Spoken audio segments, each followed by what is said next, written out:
Kecanggihan teknologi dan dunia pada masa kini adalah impak daripada pemikiran dan kehendak manusia yang semakin bertambah dari hari ke hari. Sebagai contoh, dengan kepandaian manusia, manusia mampu untuk membina kapal terbang yang terbang di atas awan, membina kapal layar yang mampu berlayar di tengah-tengah lautan yang luas, dan membina kenderaan yang mampu bergerak pantas di jalan raya. Justru itu, secara tidak langsungnya, mereka telah mendedahkan diri mereka kepada risiko-risiko yang akan membahayakan diri sendiri. Oleh yang demikian, mereka mula untuk mencari suatu jalan bagi menjamin keselamatan jiwa, keturunan dan harta mereka. Jadi, wujudnya insurans seperti insurans konvensional dan takaful bagi memenuhi kepentingan mereka. Jadi, pada kali ini, kami akan menjelaskan lebih lanjut mengenai takaful. Apa itu takaful? Takaful adalah perkataan dari bahasa Arab iaitu kafala yang membawa maksud menolong, hal saling menanggung dan mengambil alih sesuatu perkara.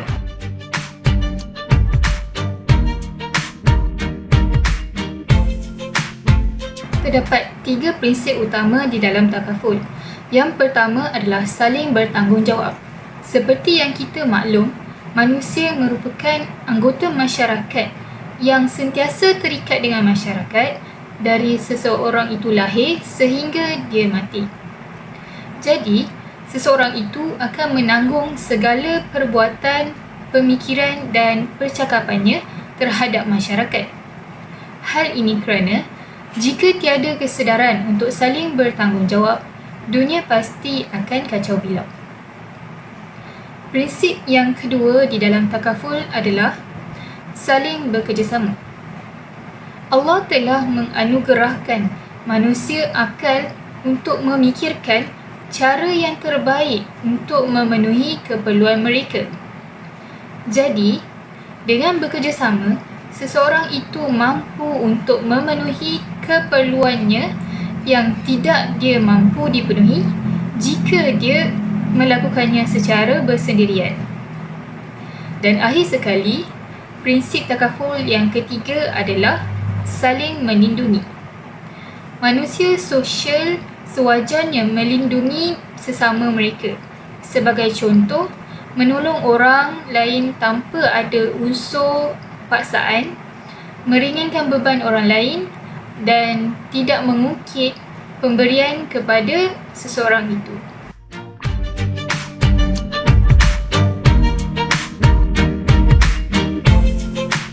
Terima kasih Atika. Saya Alan Natasha. Saya akan menerangkan mengenai sejarah perkembangan takaful pada zaman awal Islam sehingga ke zaman moden kini.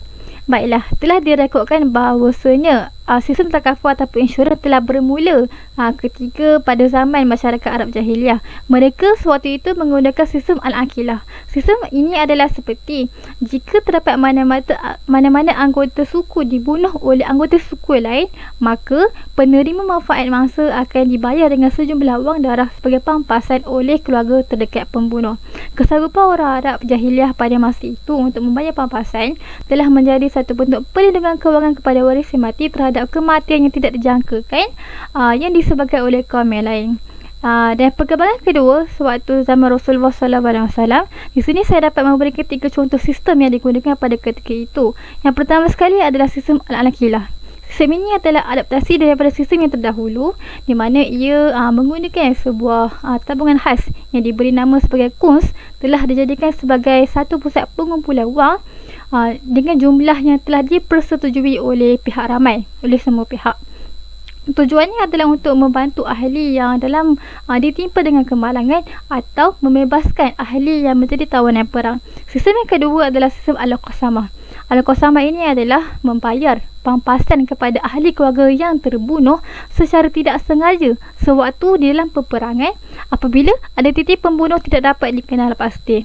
Qasamah ataupun bersumpah sebanyak 50 kali akan dilakukan oleh orang yang terlibat pada peperangan tersebut.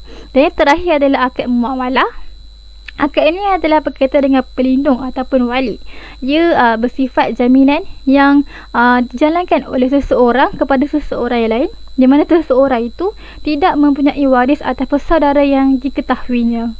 Perkembangan seterusnya adalah ketika pada pemerintahan Khulafaur Rasyidin. Pada zaman pemerintahan Sayyidina Umar radhiyallahu anhu, beliau menggalakkan lagi amalan sistem al-aqilah ini. Nama-nama mujahidin dari semua negeri telah direkodkan bagi memudahkan sumbangan diah sekiranya berlaku pembunuhan beramai-ramai oleh sesiapa saja daripada kalangan mereka. Dan yang terakhir adalah dari amalan terdekat Sufi. Pada abad ke-14 sehingga ke abad ke-17, Kasaruniyah iaitu kelompok Sufi telah menubuhkan syarikat insurans dan yang berfungsi sebagai satu bentuk insurans perjalanan laut. Pedagang membuat pembayaran yang telah ditetapkan oleh tarekat ini sebagai pertimbangan untuk melindungi mereka daripada bahaya dan bahana pelayaran laut. Dengan jatuhnya empayar pemerintahan Uthmaniyah, maka jatuhlah juga sistem takaful pada ketika itu, dan ia telah diganti dengan sistem insurans yang telah diperkenalkan oleh Barat. Namun, pada tahun 1979, negara Sudan telah membangkitkan semula penggunaan takaful dan ia telah berkembang ke serata negara Islam, termasuklah juga di Malaysia. Perkembangan takaful di Malaysia mengalami 3 fasa peningkatan. Fasa yang pertama, penubuhan pengendali takaful yang pertama iaitu Syarikat Takaful Malaysia telah bermula pada tahun 1984. Akta takaful juga telah digubal yang bertujuan untuk mengawal pendaftaran pengendali takaful dan pengendalian perniagaan takaful, serta penubuhan Jawatankuasa Pengawasan Syariah bagi memastikan operasi takaful adalah patuh syariah. Fasa yang kedua, pembentukan Kumpulan Takaful Action pada tahun 1995 dan Action Retakaful International tahun 1997 bagi memudahkan lagi urusan pengendalian takaful di negara Asia Tenggara seperti di Malaysia, Indonesia, Singapura dan juga Brunei. Dan fasa yang ketiga, Pelan Induk Sektor Kewangan telah diperkenalkan pada tahun 2001 untuk memperkukuhkan lagi gerak kerja perundangan, pengawal seliaan dan syariah serta menambah baik kebolehan dan keupayaan pengendali takaful. Serta Persatuan Takaful Malaysia MTA juga telah ditubuhkan pada tahun 2002 bagi menggalakkan lagi perkembangan industri takaful di Malaysia, memperbaiki lagi pengawal seliaan dengan menseragamkan amalan pasaran dan memupuk kerjasama di kalangan pengendali takaful. Persamaan yang dapat dilihat dari kedua zaman ini adalah konsep takaful yang digunakan adalah bertujuan untuk memberi jaminan kewangan kepada keluarga si mangsa. Namun, terdapat juga perbandingan di antara keduanya. Pada zaman Islam, konsep takaful yang digunakan adalah sebagai pembayaran sejumlah wang kepada keluarga si mangsa, dan ia juga diadaptasi daripada amalan masyarakat Arab Jahiliah. Manakala pada zaman kini, konsep takaful yang kita gunakan sekarang, ia adalah sebagai memberi jaminan kewangan kepada kita, kepada diri sendiri dan juga keluarga. Serta ia juga berlandaskan kepada konsep tabarruk dan juga jual beli. Sekian saja daripada saya. Terima kasih.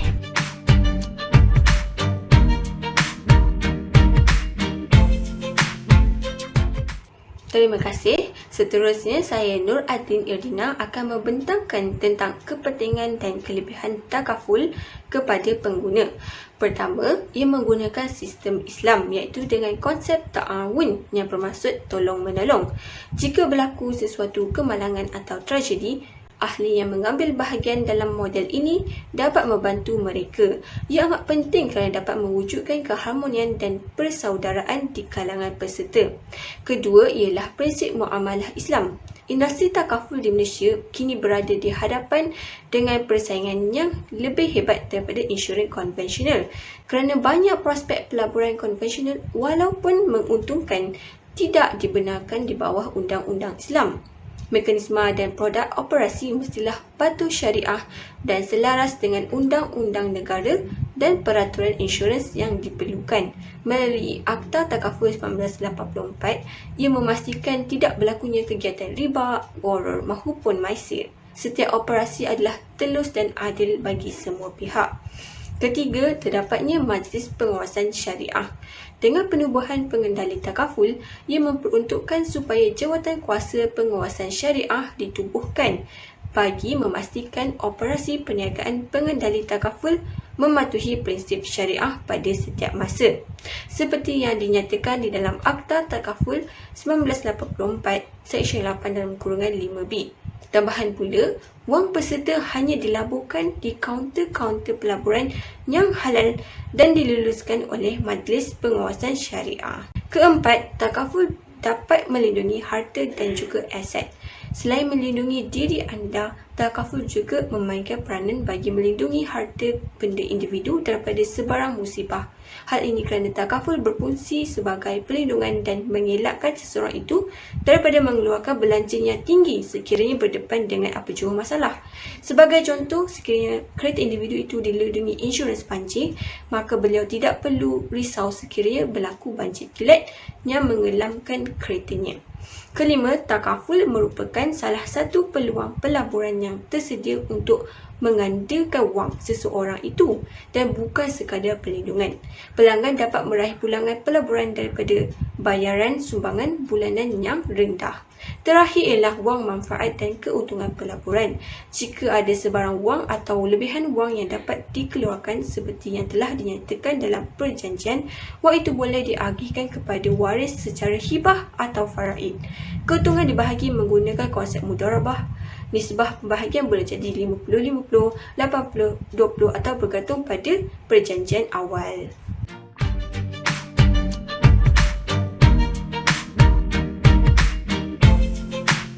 Seterusnya, saya Fatin Fahana. Saya akan menjelaskan tentang jenis-jenis takaful dan Akta Takaful Malaysia 1984. Jenis-jenis takaful terbahagi kepada dua, iaitu takaful am dan takaful keluarga. Takaful am pula dibahagi kepada tiga, iaitu takaful rumah, takaful motor dan takaful kemalangan diri. Takaful rumah ada dua jenis, iaitu takaful rumah dan takaful isi rumah. Takaful rumah memberi perlindungan terhadap apa-apa kerosakan yang berlaku kepada struktur rumah yang disebabkan oleh bencana alam seperti banjir, tanah runtuh, gempa bumi dan sebagainya.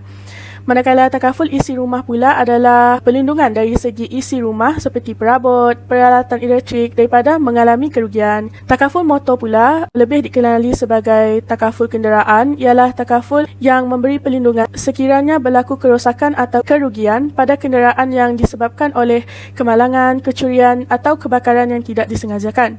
Dan takaful kemalangan diri pula adalah takaful yang memberi perlindungan kepada seseorang individu ataupun keluarga dengan pampasan yang disediakan sekiranya berlaku kematian, kecederaan atau kecacatan yang disebabkan oleh kemalangan. Yang kedua adalah takaful keluarga. Takaful keluarga dibahagi kepada 5, iaitu pelan keluarga, pelaburan, pendidikan, anuiti dan perubatan dan kesihatan. Pelan keluarga diberikan dalam bentuk pampasan kepada waris sekiranya pencaruman meninggal dunia atau hilang keupayaan kekal, dalam kata lain lumpuh. Pelan pelaburan pula adalah penawaran dari segi pelaburan dan perlindungan. Perlindungan takaful termasuk manfaat kematian dan kehilangan keupayaan serta pilihan pelaburan dalam pelbagai dana pelaburan yang diluluskan oleh syariah. Maksudnya pelan pelaburan ni yang berasaskan syariah lah. Pelan pendidikan pula adalah berfungsi sebagai simpanan jangka panjang untuk menanggung kos pengajian sekiranya ingin melanjutkan pelajaran. Dan juga pelan pendidikan ni menyediakan dana perlindungan untuk anak sekiranya berlaku kemalangan, kecacatan kekal atau kematian. Pelan anuiti pula adalah pelan persaraan di mana tersedianya pendapatan yang berterusan untuk sepanjang hayat selepas seseorang individu itu bersara sebagai balasan kepada caruman premium yang dibayar sekaligus. Pelan perubatan dan kesihatan pula adalah untuk melindungi perbelanjaan bagi pelbagai jenis rawatan termasuk perubatan swasta sekiranya menghidap apa-apa penyakit atau mengalami kecederaan akibat kemalangan yang memerlukan pembedahan dengan kos yang tinggi. Contoh pelan perubatan dan kesihatan adalah seperti kad kesihatan. Seterusnya adalah Akta Takaful Malaysia 1984. Akta Takaful Malaysia 1984 ini adalah suatu akta untuk mengawal perniagaan takaful di Malaysia dan untuk tujuan lain yang mempunyai kaitan atau hubungan dengan takaful. Akta ini mempunyai 4 bahagian, iaitu bahagian 1 permulaan, bahagian 2 perjalanan perniagaan takaful, bahagian 2A perniagaan takaful antarabangsa, bahagian 3 penyata penyiasatan penggulungan dan pemindahan perniagaan dan bahagian 4 pelbagai dan am. Bahagian 1 ni permulaan dia maksudnya dia lebih kepada tafsiran bagi terma tertentu. Bahagian 2 pula adalah berkaitan dengan sekiranya seseorang itu mahu menubuhkan syarikat. Bahagian 2A berkaitan urusan perniagaan sekiranya seseorang itu hendak menjalankan perniagaan yang melibatkan antarabangsa. Bahagian 3 adalah dalam berbentuk penyata dan penggulungan, pemindahan perniagaan dan sebagainya. Dan bahagian 4 adalah menjelaskan tentang apa-apa hal yang berkaitan dengan takaful secara langsung atau tidak langsung.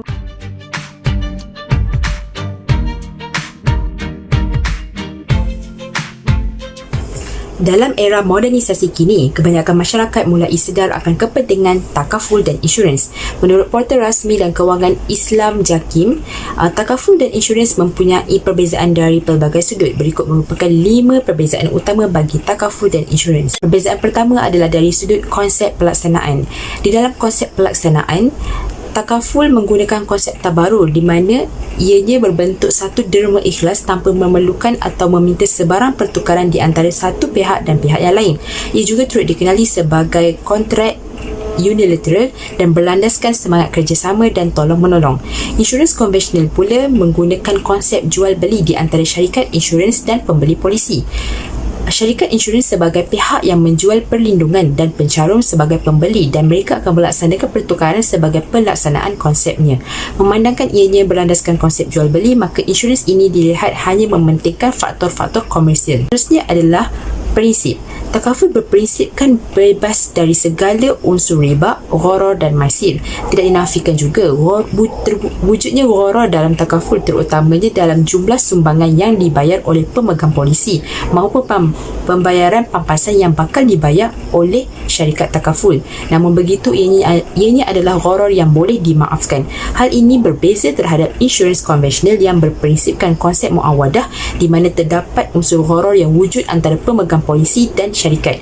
Gharar yang wujud dalam kontrak insurans ini adalah secara langsung dan menyebabkan keraguan yang sangat jelas dan dalam kewujudan kontrak itu sendiri. Seterusnya, perbezaan dari sudut akad. Takaful menggunakan sama ada akad tabaruk, mudharabah, wakalah atau wakaf, manakala akad utama yang digunakan dalam insurans adalah jual beli, dan ianya sering berdepan dengan masalah dari sudut syariah meskipun ianya dibenarkan dari sudut undang-undang. Meskipun menggunakan akad yang berbeza, namun apabila terjadinya sebarang musibah, maka pemegang polisi boleh menerima bantuan dan jaminan seperti yang telah dipersetujui dalam kontrak takaful atau insurans tersebut. Bukan itu sahaja, terdapat juga perbezaan dari sudut operasi. Dalam sudut operasi, takaful dipantau oleh Majlis Penasihat Syariah BNM dan Jawatan Kuasa Syariah SPT dengan cara memastikan keharmonian resolusi syariah dalam industri takaful. Sekiranya terdapat isu-isu yang timbul, maka ianya akan dirujuk terus kepada Majlis Penasihat Syariah BNM. Walau bagaimanapun, hal ini berbeza dengan insurans konvensional kerana ianya tidak mempunyai pantauan Majlis Penasihat Syariah. Akhir sekali adalah perbezaan dari sudut keuntungan. Takaful mengambil keuntungan berasaskan mudharabah yang akan dikongsi oleh pengendali syarikat dan peserta, manakala insurans konvensional pula mempraktikkan riba dalam hasil keuntungan yang diperoleh dan ianya jelas bertentangan dengan syariah Islam. Kebanyakan insurans konvensional yang ada mempunyai unsur riba yang turut disertai dengan bunga, di mana bayaran bunga akan meningkat sekiranya pembayaran dilakukan lewat, dan bunga yang dikenakan adalah riba yang menjadi keuntungan dalam insurans konvensional.